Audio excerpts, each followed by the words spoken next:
Alhamdulillah.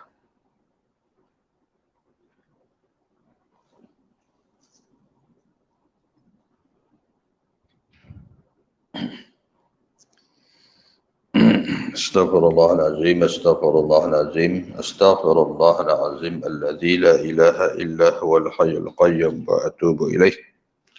Asyhadu an la ilaha illallah wahdahu la syarika lahu wa asyhadu anna Muhammadan abduhu wa rasuluhu. Allahumma salli wa sallim wa barik alaihi wa ala alihi wa sahbihi ajma'in. Assalamualaikum warahmatullahi ta'ala wabarakatuh. Bismillahirrahmanirrahim. Alhamdulillahi rabbil alamin. Wassalatu wassalamu ala asyrafil anbiya'i wal mursalin wa ala alihi wa sahbihi ajma'in. Subhanaka la ilma lana illa ma 'allamtana innaka antal alimul hakim. Wa tub 'alaina ya maulana innaka antat tawwabur rahim. La haula wa la quwwata illa billahil aliyyil azim. Qala musannifu rahimahullahu ta'ala wa nafa'ana bihi wa bi'ulumihi fid dharaini amin. Alhamdulillah wa syukrulillah. Kita panjatkan syukur kepada Allah Ta'ala kerana pada pagi ini dapat lagi kita menyambung dan meneruskan kuliah berkitab kita. Daripada kitab kita Adab Menjadi Imam dan Makmum yang mana kita telah pun sampai kepada akhir perbahasan ataupun pembicaraan yang mana kalau kita lihat iaitulah muka surah 21 21 Jadi kita langsung saja iaitu qala musannif. Adab yang keempat daripada adab-adab selepas daripada solat, selepas daripada sembahyang iaitulah membaca wirid. Jadi bacaan wirid jadi dah jadi kelaziman.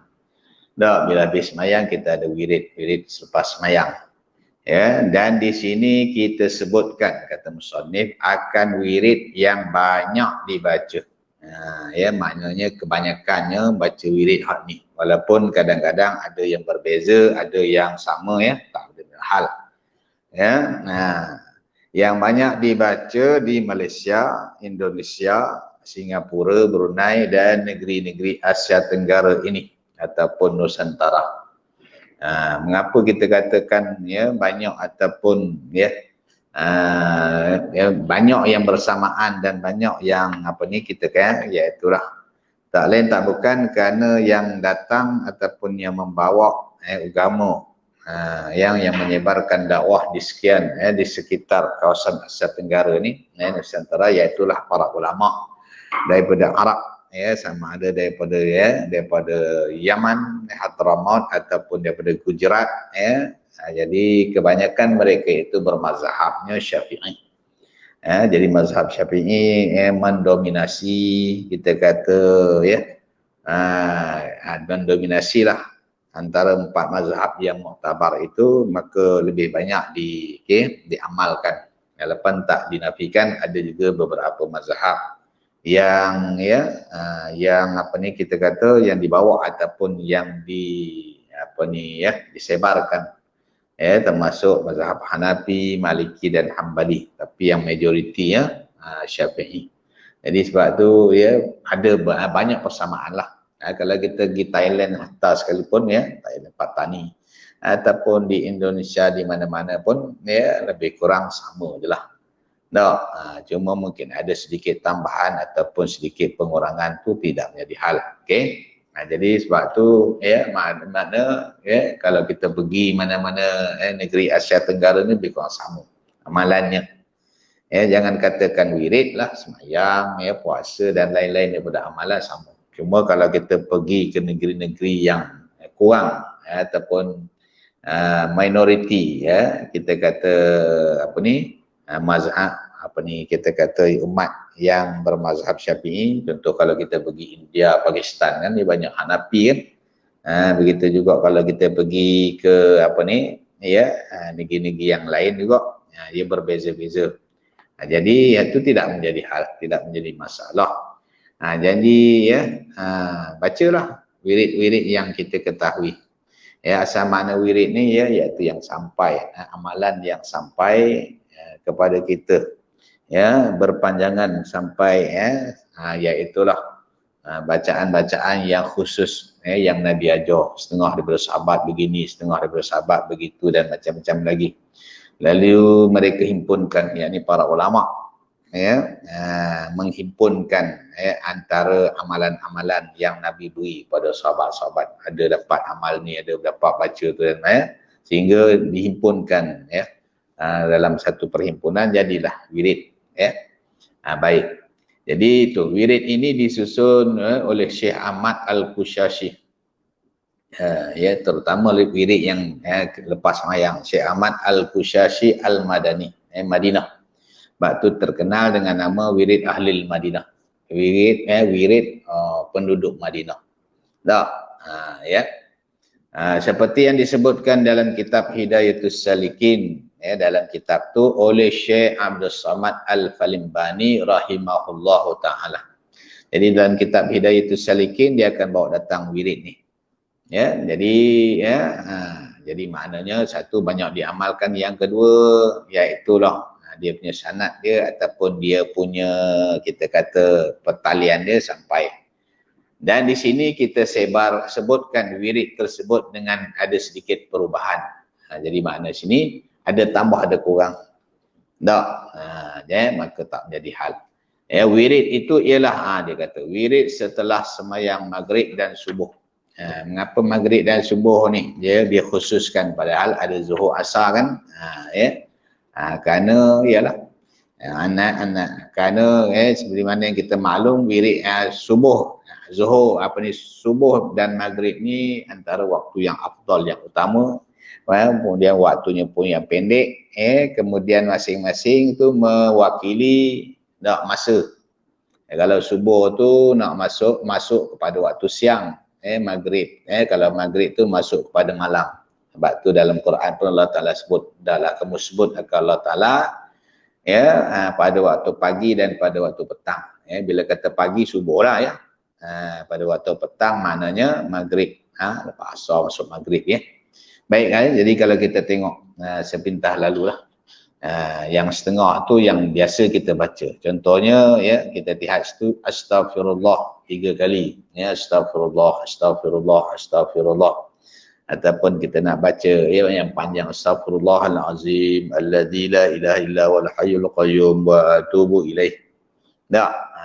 Yang di bawah tu, ya. Jadi terpulanglah. Tak? Tapi mengapa istighfar? Kerana, ya, istighfar ni kita tahu lafaz, sebutan ataupun lafaz meminta ampun. Tak? Mengapa perlu minta ampun lepas sembahyang? Kerana kita khawatir ataupun kita takut ada dalam amalan sembahyang kita tu yang tidak muafakat ataupun yang menyalahi yang sebenar ataupun yang tidak ikhlas dan umpamanya. Jadi lepas daripada kita sembahyang berdoa, maka kita ucapkan istighfar. Bahkan kata Sayyidina Ali, istighfar tu berhajat kepada istighfar pula. Mana kita dah minta ampun dah sembahyang kan, rabbighfirli warhamni wajburni kan. Maka lepas sembahyang minta ampun lagi. Sebab dalam kita meminta ampun tu mungkin ada situ kecuaian ataupun taksir kita. Tak. Jadi lepas sembahyang istighfar pula. Baik dia, kemudian pula baca la ilaha illallah wahdahu la syarikalah lahul mulku wa lahul hamdu yuhyi wa yumitu wa huwa ala kulli syai'in qadir 10 kali. Ya, 10 kali. Tak, ni khusus subuh dengan maghrib yang 10 kali inilah. Tak, habis kalau zuhur asar, tak, biasanya tak banyak, tak sampai 10 lah, 3 kali ataupun orang tak baca. Ni la ilaha illallah wahdahu la syarikalah lahul mulku wa lahul hamdu yuhyi wa yumitu. Setengah riwayat wa huwa hayyul la yamut biyadihil khair, dia tambah tu wa huwa ala kulli syai'in qadir. Jadi panjanglah pula kan. Dah. Ni pun okey dah. Mada dah bagi kita. Ya. Kemudian Allahumma ajirni minan nar. 7 kali situ. Setengah tu ada baca 3 kali. Setengah tu baca 7 kali. Ya. Kerana muafakat dengan hadis Nabi SAW. Barang siapa yang mengucapkan Allahumma ajirni minan nar sebanyak 7 kali, nescaya berkatalah oleh api neraka, ya Allah jauhkan dia daripada aku. Kita minta kita jauh daripada api kan, api neraka, maka neraka pula berdoa. Ya Allah jauhkan. Jadi minta sama-sama jauh. Kita minta jauh, dia pun minta jauh. Itu dalam hadis ya Nabi. Sebab tu ya. Penting ya. Kita minta jauh daripada api neraka. Baik, kemudian Allahumma antas salam. Ini biasalah. Allahumma antas salam wa minkas salam wa ilaika ya'udus salam wa hayyana rabbana bis salam. وأدخلنا الجنة دار السلام تبارك ربنا وتعاليت يا ذا الجلال والإكرام. Ya, ni. Antara ya bacaan yang sering kita baca. Bahkan siapa ingat kalau kita pergi Mekah kan, Masjidil Haram ataupun Masjid An-Nabawi, dia ada bacaan khusus ketika masuk kepada pintu Babus Salam. Di Mekah tu kawasan Sa'i itulah. Jadi bila masuk Allahumma antas salam wa minkas salam. Payana rabbana bisalam sehingga akhir. Di Madinah pun ada juga pintu Babus Salam tu dia kata. Belah mana? Sebelah ujung daripada makam Rasul. Makam Rasul ujung sana, di ujung sini. Situ Babus Salam, Masjid Nabawi. Kerana setiap pintu tu dia ada nama masing-masing, nama khusus. Mengapa? Supaya mudah kenal lah. Pintu masjidnya banyak. Jadi pintu masjid tu banyak. Jadinya supaya orang mudah ingat. Walaupun dia boleh letak nombor kan, nombor 1, nombor 2, nombor 3 kan. Tapi kadang-kadang ya nombor 1 pintu apa entah. Jadi kebanyakan pintu-pintu utama yang besar ada nama. Dan juga diberi nama sempena dengan beberapa peristiwa lah. Contoh Babul Baqi', kerana pintu itulah yang utama menuju ke perkuburan Baqi', ya. Babu Jibril, babu macam di Mekah, Babul Fatah, Babul bahkan ya setengah daripada Raja Saudi buah nama dia. Kan? Babu Malik Fahad, Babu Malik Abdul Aziz kan. Yalah. Sebab dia berjasa setengah daripada orang yang membangun ataupun yang merenovasi masjid tu jadi besar. Ya, bangunan tambahan tu zaman dia jadi raja letak nama dia. Macam kita lah kat Malaysia kan. Malaysia kenapa? Masjid buah nama raja kan. Masjid Raja Haji Fisabilillah Cyberjaya. Padahal kalau sebut Masjid Cyberjaya pun okey juga kan. Boleh orang tahu kan, tapi buah nama khusus. Ada macam surau lah kan. Surau ni desa Cempaka ya. Kalau yang sana Ar-Rahmah, Al-Ikhlas. Jadi orang letakkan nama tu supaya mudah beza antara tu dengan ni. Okey, jadi ni doa khusus lah dibaca ketika masuk pintu-pintu yang tersebut. Kemudian baca a'udzubillahi minasyaitonirrajim, bismillahirrahmanirrahim, ni Al-Fatihah. Ya, jadi bacalah Fatihah. Okey. Ni semua kita maklum belakalah sebab kebanyakan masjid surau memang melazimkan dengan baca akan wirid ni. Kemudian wa ilahukum ilahu wahid, la ilaha illa huwar rahmanir rahim. Tapi ada juga setengah kata dia baca Allahu la ilaha illa huwal hayyul qayyum. Dia tak baca wa ilahukum, tak apa juga. Kerana wa ilahukum ni pun setengah daripada ayat, tapi dia tak sama dengan dia ayat di antara ayat-ayat yang diambil, yang dihimpunkan. Sebab tu kadang-kadang orang tua-tua kan cuba baca wa ilahukum. Wa ilahukum tu mana ayat kursi lah. Walaupun bermula daripada Allahu la ilaha illa huwal hayyul qayyum kan, ayat kursi mula situ. Tapi ini bacaan ayat Quran juga, wa ilahukum ilahu wahid la ilaha illa huwar rahmanir rahim. Tu ayat yang lain kemudian dihimpunkan sekali. Jadi nak baca, baca. Kalau tidak, tak apa. Jadi ni ayat kursi, maklum kita baca ayat kursi. Kerana sebenarnya setiap daripada kita kata wirid itu dia ada kelebihan masing-masing. Sini kita tak ada sebutlah kelebihan dia apa. Kerana dalam hadis-hadis yang menceritakan tentang fadilat ataupun kelebihan zikir itu disebutkan. Siapa yang baca ni lepas daripada semayang, sekian kan. Siapa yang baca tu lepas pada semayang, ni pahala dia. Cuma ni,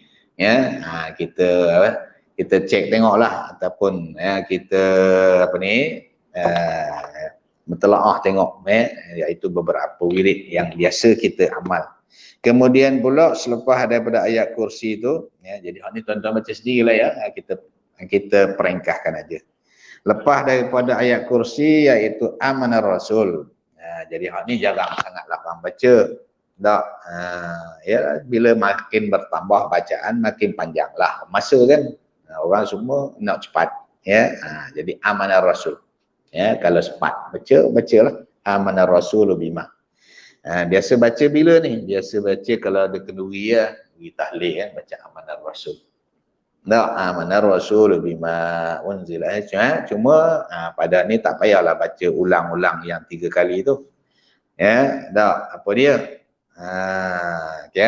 Wa'fu anna wa'fir lana warhamna wa'fu anna wa'fir lana warhamna wa'fu anna. Atau kalau tahlil tak apalah. Kerana maknanya wa'fu anna, berilah kemaafan kepada kami, wa'fir lana, dan ampunkanlah dosa kami, warhamna, rahmatilah akan kami. Minta berundi ulang-ulang. Kerana memang setengah daripada bacaan tu sunat diulang-ulangkan. Nabi pernah baca ayat Quran yang mana bacaan ataupun ayat tersebut Nabi ulang 2-3 kali baca. Contohnya kalau macam kita baca surah Yasin kan, salamun qawlan mir rabbir rahim, salamun qawlan mir rabbir rahim, salamun qawlan mir rabbir rahim. Salah tak baca? Tak salah. Kenapa dia baca 3 kali? Dia ada kaifiat dia masing-masing. Kaifiat mana kaifiat tu datang beberapa hadis yang menerangkan cara ni, menerangkan cara tu. Jadi tak salah, nak bawa-bawa lah. Okey. Lepas pada amanah rasul, ingat ayat kursi wa ila hukum, kemudian amanah rasul, kemudian syahidallah. Hak ni pun sangat jarang dibaca. Syahidallah ni kan syahidallahu annahu la ilaha illa huwa wal malaikatu wa ulul ilmi qa'iman bil qis. La ilaha illa wal azizul hakim. Inna ad-dina 'indallahil Islam. Jadi kalau panjangnya lah bacalah ke belaka. Sebab apa ialah kalau sekiranya masa panjang kemudian tak kerja, hari off kan, hari cuti bacalah wirid yang panjang. Afdalnya kita berwirid ni lepas pada sembahyang subuh sampai naik matahari. Kalau dapatlah kan. Tu waktu sebaik-baik untuk berzikir kan. Tapi kalau dah hari kerja mana nampak panjang. Masing-masing sibuk, masing-masing rushing. Jadi mana yang sempat. Jadi sambung pula, qulillahumma malikal mulki tu'til mulka man tasha wa tanzi'ul mulka mimman tasha wa tu'izzu man tasha wa tudhillu man tasha biyadikal khair innaka ala kulli syai'in qadir tulijul laila fin nahar wa tulijul nahara fil lail wa tukhrijul hayya minal mayyiti wa tukhrijul mayyita minal hayy wa tarzuqu man tasha'u bighairi hisab. Jadi hak tu kita dah biasa baca wa ila hukum.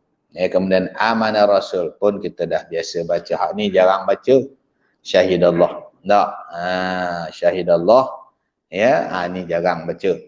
Tapi setengah-setengah tempat dia baca 3-3 tu.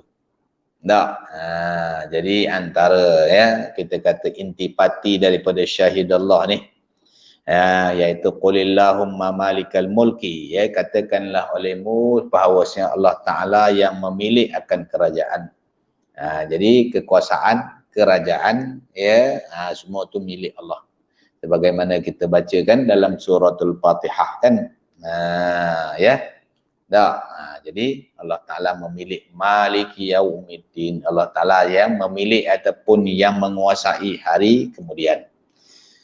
Tu'til mulka, Allah Ta'ala beri tu'ti. Tu'ti al-mulka, Allah Ta'ala kurniakan, Allah Ta'ala berikan al-mulka, makna kekuasaan.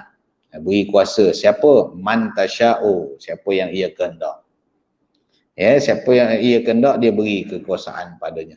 Walaupun terkadang kita dapati yang diberi kuasa tu orang yang kafir. Contohnya Firaun, Namrud, ngapalah Tuhan bagi kuasa ke dia, bagi kekuasaan pemerintahan yang besar. Itu ada. Itu kerja Allah Ta'ala. Itu adalah kehendak Allah Ta'ala. Jangan kita pertikaikan. Memang betul lah, setengah kalau zaman dulu tu kuasa ataupun kerajaan iaitu secara kita kata makna secara mutlak, makna oleh raja, oleh sultan dan sebagainya. Tapi beza dengan ini zaman tapi hakikatnya yang beri kuasa Allah Ta'ala. Wa tanzi'ul mulka mimman tasya' tanzi'u. Naza'a yanzi'u. Tanzi'u, maka Allah Ta'ala mencabut ataupun menjatuhkan kekuasaan bagi mereka yang ia kehendak. Jadi zaman era moden ni kan kita dapat melihat dan dapat mengetahui betapa banyak orang sama ada dia raja atau dia presiden yang hilang tahta, hilang kekuasaan kan. Daripada Iraq Saddam Hussein, daripada Libya Muammar Gaddafi, daripada macam-macam kan. Itu siapa yang cabut? Allah Ta'ala yang cabut. Wa tanzi'ul mulka, tanzi'u, mencabut Allah Ta'ala akan kekuasaan. Mimman tasya', daripada siapa yang kehendak. Ada yang diberi kekuasaan, ada yang dicabut kekuasaan. Wa tu'izzu man tasya', izza makna ketinggian, dan ia meninggikan, makna beri ketinggian kepada siapa yang ia kehendak.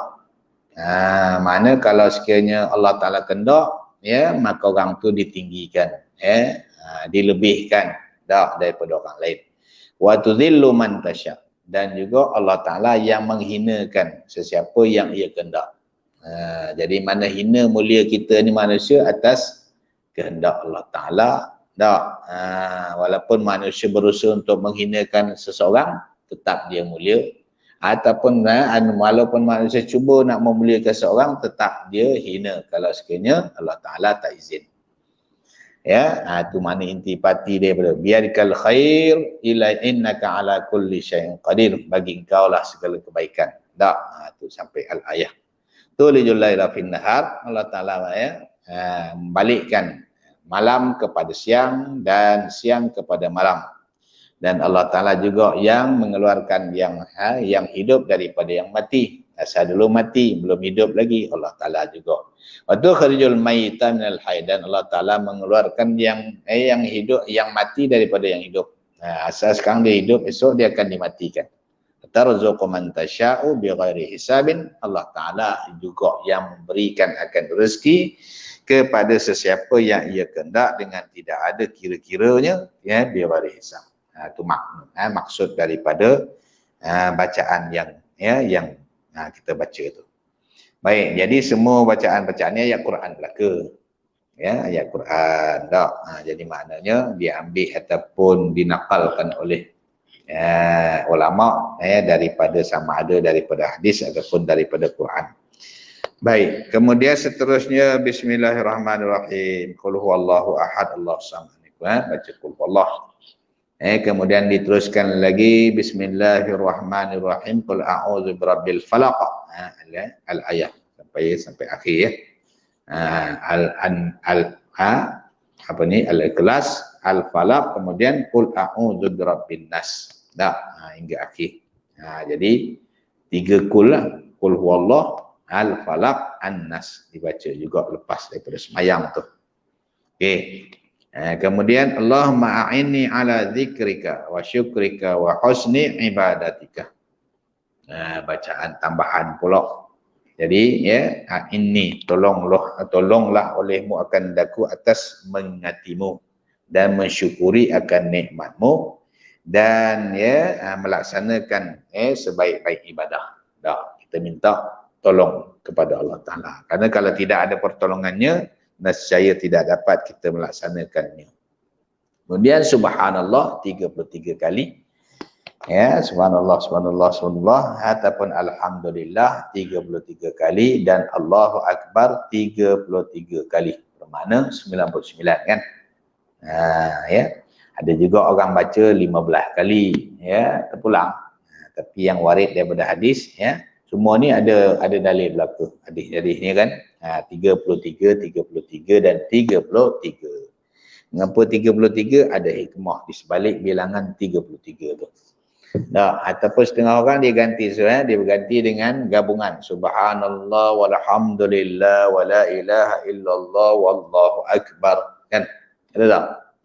Ya, yang ni baca satu-satu subhanallah subhanallah subhanallah alhamdulillah alhamdulillah alhamdulillah Allahu akbar, ya. Ni digabung subhanallah walhamdulillah wala ilaha illallah wallahu akbar, subhanallah alhamdulillah wala ilaha illallah wallahu akbar. Cuma situ dia masukkan satu lagi iaitu lafaz takbir. Subhanallah walhamdulillah la ilaha illallah wallahu akbar. Allahu akbar ada dah. La ilaha illallah tu dimasukkan kalimah tu. Jadi dia terpulanglah, bacalah. Daripada banyak-banyak ni, yang umpama kalau nak ringkas, kalau nak cepat, baca mana yang perlulah. Ya, dah. Baik, kemudian lagi sudah tu ditutuplah. La ilaha illallah wahdahu la syarikalah, lahul mulku wa lahul hamdu wa huwa ala kulli syai'in qadir. Sebagaimana kita tutup tadi ya. Tu dia.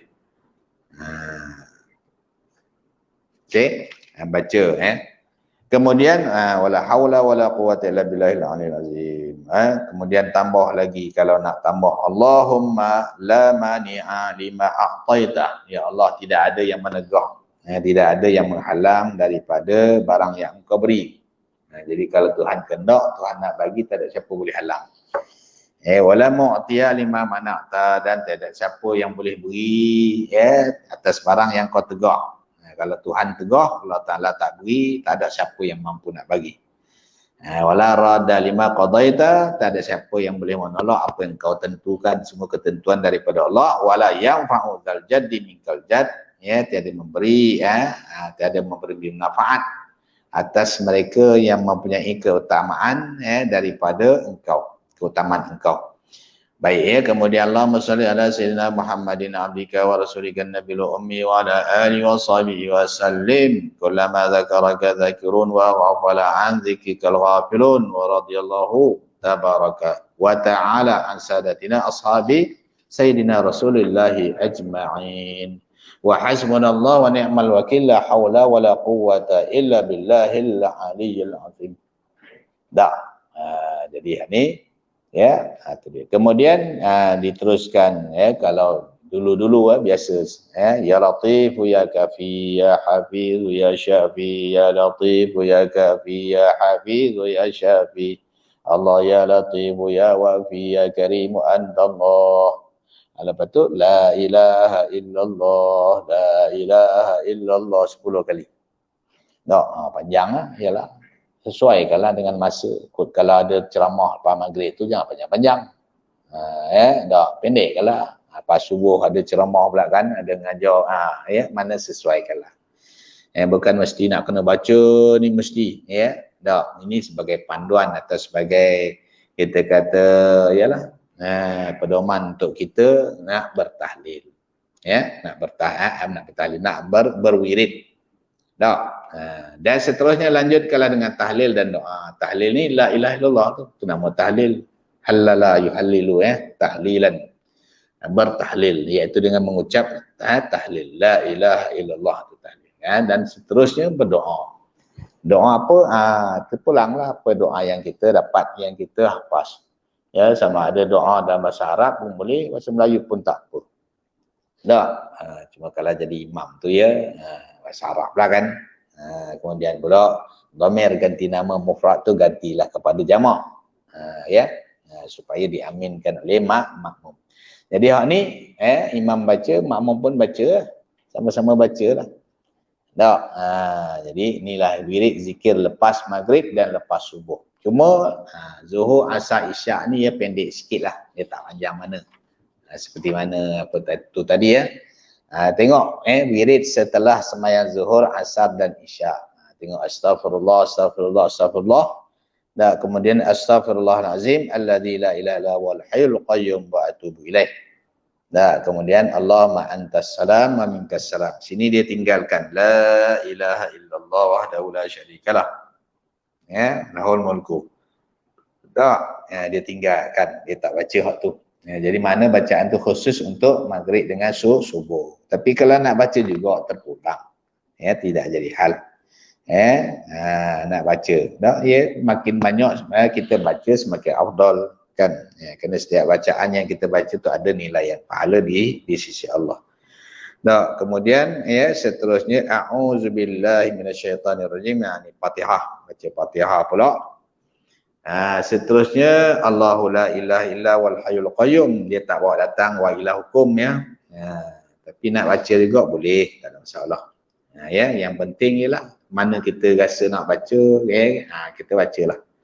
Tak, jadi setiap bacaan sudah barang pasti ada fadilat, ada kelebihan yang diberi oleh Allah Taala, tak pahala sekian-sekian. Okey, dah habis ayat kursi. Bismillah, qul huwallah, qul huwallah. Kemudian bismillah, qul a'udzu birabbil falaq dan qul a'udzu birabbin nas. Jadi ringkas kan? Ringkas ya. Baik, kemudian Allahumma inni ala zikrika wa syukrika wa husni ibadatik, subhanallah 33, alhamdulillah 33, Allahu akbar 33. Kemudian tutup la ilaha illallah wahdahu la syarikalah. Dan seterusnya bacalah tahlil dan doa. Baik ya. Jadi maknanya ya wirid-wirid lepas sembahyang ni memanglah sunat kita baca, afdal kita baca. Sama ada berjamaah, kalau kita sembahyang berjamaah ataupun bersendirian kita baca sendiri. Sama ada jahar kuat ataupun perlahan. Cuma ambil perhatianlah kalau kita berzikir tu ya, kalau sekiranya dalam keadaan ramai kan.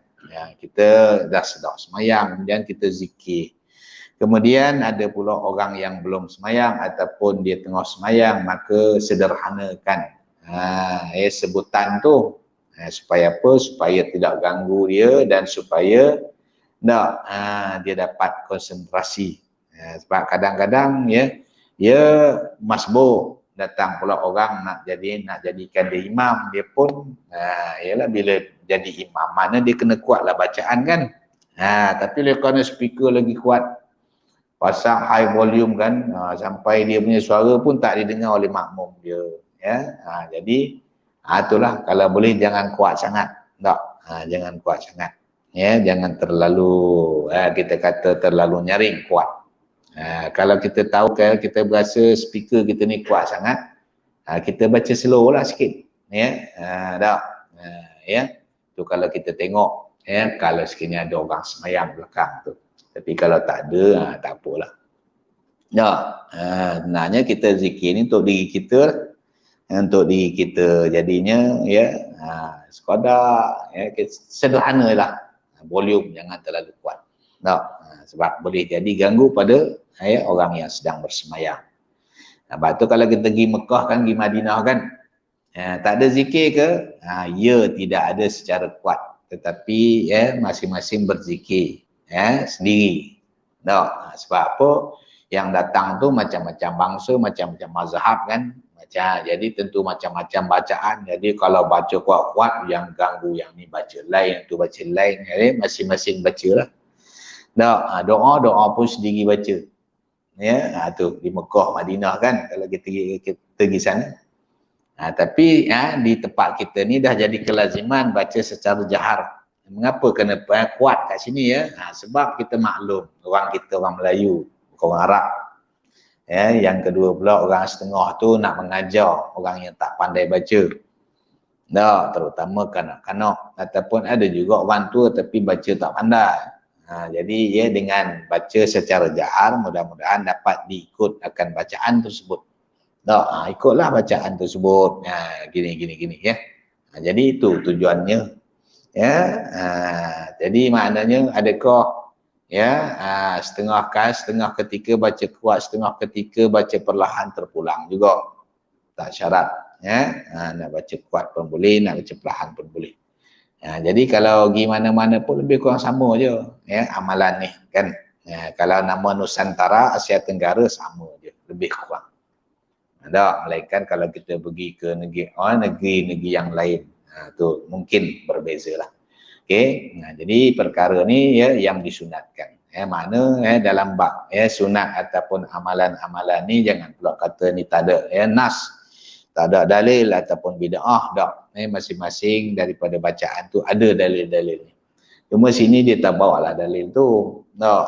Cuma ulama nakal daripada hadis-hadis tentang suruhan Nabi suruh baca ni lepas sembahyang. Tak. Jadi setiap sahabat tu dia amal lah setiap apa amalan yang dia dapat daripada baginda Nabi. Jadi ulama-ulama hadis lah yang menghimpunkan daripada sahabat ni amalan dia, bacaan dia lepas sembahyang lalu dihimpunkan, dijadikan satu wirid kan. Macam kita ni lah wirid selain daripada lepas sembahyang kan banyak tu kan, ada macam kata-kata wirid tahlil kan, lepas baca Yasin tahlil kan, itu juga disusun oleh para ulama. Kemudian contoh yang lain Ratibul Haddad itu disusun oleh Imam Abdullah Ibn Haddad kan, Ratibul Attas dan banyak hizib pun ada, Hizbul Bahar, Hizbul banyak amalan-amalan yang disusun daripada para ulama kita. Ni amal sekian, ni amal sekian, ni amal sekian ya. Jadi maknanya semayang ni pun doa minta pada Allah. Jadi wirid-wirid ni pun setengahnya pun begitu juga sifatnya, iaitu doa juga kan. Lepas tu baru penghabisan, barulah kita tutupkan dengan doa yang khusus lah, yang umum terutamanya bagi imam, dia baca doa yang am jangan yang khusus diri dia, umum bagi sekalian jemaah, sama ada di jemaah syura ataupun yang lain-lain. Tak. Okey, habis. Jadi ni habislah kita punya perbahasan kita daripada adab-adab menjadi imam dan adab-adab menjadi makmum, yang mana insya-Allah saya dah bincang dengan pengerusi dah. Lepas ni kita akan tukar kita punya kitab ni pakai kitab masalah imam dan makmum. Sebab walaupun sini dia ada sebut, tapi sebenarnya banyak lagi masalah-masalah yang perlu dibincang ataupun perlu dibahaskan, terutama yang melibatkan sembahyang Jumaat, sembahyang berjemaah. Satu contoh lah umpama tadi kan masa orang kamat Bilal kamat, jadinya kita masa tu tengah duduk maka ketika waktu mana yang afdal kita berdiri jadi qamat ni mana nak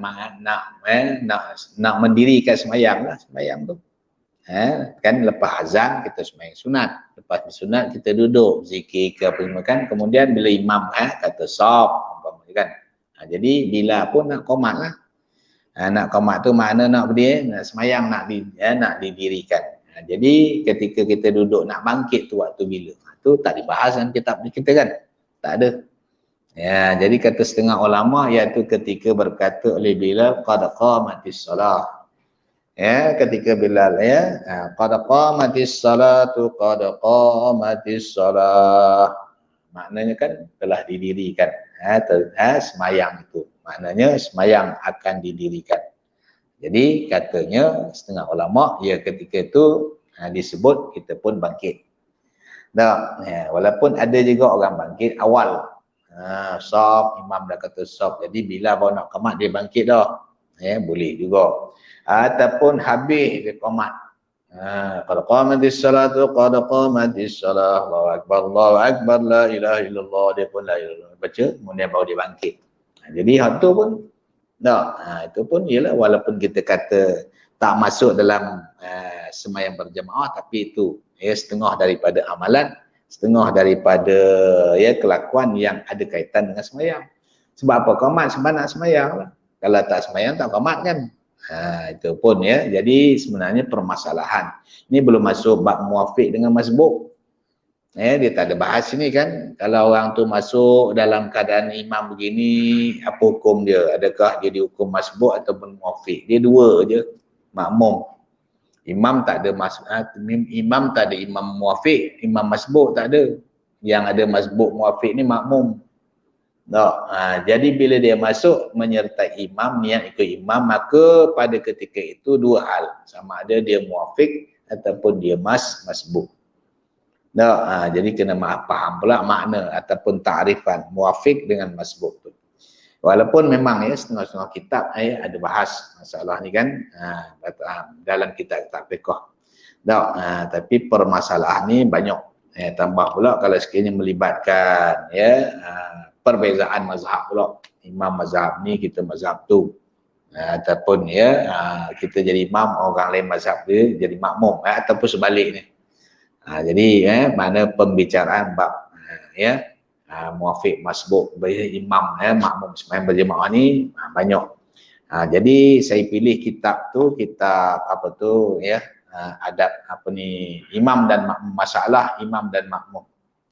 Yang diterjemah oleh Datuk Yusuf Zaki Yaakob, tak silap saya, Kelantan, Pustaka Darul Dian, Pustaka Darul Naim ke Dian Kelantan.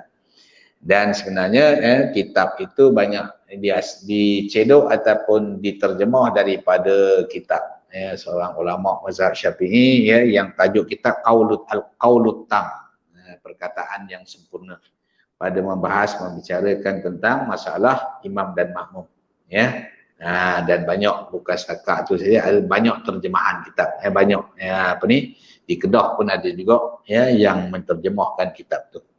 Kitab salah seorang daripada ulama mazhab Syafi'i yang membahaskan tentang masalah imam dan makmum. Jadi insya-Allah saya dah maklum pada pengerusi dan beliau akan cuba dapatkanlah kitab tersebut. Jadi insya-Allah lepas pada ni pengajian yang seterusnya kita akan guna pakai kitab tersebut jadi itu je lah makna sebagaimana juga waktunya pun sama, kita akan baca wa imam maghrib wa imam subuh kita yang sama, kita tanak kita kata subuh baca kitab lain, maghrib baca kitab lain, sebab nanti lambat habis. Kita nak kalau boleh masalah-masalah berkaitan sembahyang berjemaah, imam makmum, muafiq masbuk ni segera diselesaikan. Walaupun tak dinafikan, kita dah belajar kan. Tapi kadang-kadang lupa masalah dia, kita ni lupa. Jadi bila kita mudah-mudahan bila kita merajaah ataupun mutalaah kitab tersebut dapat mengingatkan kembali kita permasalahan. Sebab itulah kata sembahyang berjemaah ni kan dia ada adab-adab dia ada kita kata limit-limit dia. Jadi kalau sekiranya menyalahi, jadi takut-takut rugi sembahyang berjemaah tapi tak sama, tak dapat pahala berjemaah kan. Jadi rugi Baik, jadi saya rasa setakat tu dulu pagi ni kebetulan dengan habisnya ataupun khatamnya kitab kita ni. Yang diterjemah ataupun yang disusun oleh Syekh Ahmad Fahmi bin Zamzam ataupun yang digelar Abu Ali Al-Banjari An-Nadawi Al-Maliki hafizahullah taala. Mudah-mudahan Allah taala memberikan kepada beliau keluasan kubur dan Allah taala sampaikan kepadanya kebajikan yang banyak atas usaha beliau menghimpun dan menyusun kitab-kitab. Ini salah satu. Dia banyak Syekh Fahmi ni, almarhum Syekh Fahmi, dia banyak tulis terutama kitab-kitab yang kita kata yang menghimpunkan beberapa hadis. Dia banyak tulis kitab hadis, 40 hadis kelebihan ilmu, 40 hadis ke peristiwa akhir zaman, banyak. Ya, terbitan Khazanah Banjariyah. Ya, insya-Allah mudah-mudahan kita bacakan sekali Al-Fatihah kepada sahibul pengarang kitab ni, Al-Fatihah. A'udzubillahi minasyaitonir rajim. Bismillahirrahmanirrahim. Alhamdulillahirabbil alamin, arrahmanir rahim, maliki yaumiddin. Iyyaka na'budu wa iyyaka nasta'in. Ihdinas siratal mustaqim. Shiratal ladzina an'amta 'alaihim ghairil maghdubi 'alaihim waladdallin. Bismillahirrahmanirrahim. Alhamdulillahirabbil alamin wassalatu wassalamu ala asyrafil anbiya'i wal mursalin wa ala alihi washabbihi ajma'in. Allahumma iftah 'alaina futuhal 'arifin wa 'allimna ilman aqdamin wa fahimna fahmas sabiqin warzuqna rizqat talibin. Allahumma zidna 'ilman wa hiqna bis salihin wa sallallahu ala sayyidina Muhammad wa ala alihi washabbihi wasallam. Alhamdulillahirabbil alamin. Taqabbalallahu minna wa minkum.